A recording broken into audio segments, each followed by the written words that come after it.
مرد نے، کسی عورت نے، کسی بچے نے، کسی نوجوان نے، کسی غلام نے کلمہ نہیں پڑھا تھا تو اس وقت ابھی حضور نے اعلان نبوت بھی نہیں فرمایا. تو سب سے پہلے جس نے کلمہ پڑھا وہ حضور کی زوجہ محترمہ حضرت ام المؤمنین حضرت سیدہ خدیجہ الکبریٰ رضی اللہ تعالیٰ عنہا ہے کہ آپ سب سے پہلے کلمہ پڑھا اور دار اسلام میں داخل ہوئی. اب حضور نے آپ کو یہ پیغام میں اسلام دیا کہ یہ اللہ رب العالمین کی طرف سے پیغام ہے.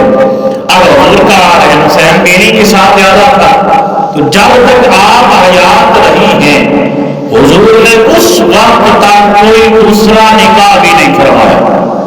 جب تک آپ حضور کی زندگی میں رہی ہیں تو حضور سے نکاح سے پہلے آپ کی 2 شادیاں ہو چکی تھی اور دونوں کام جو ہیں وہ فوت ہو چکے تھے.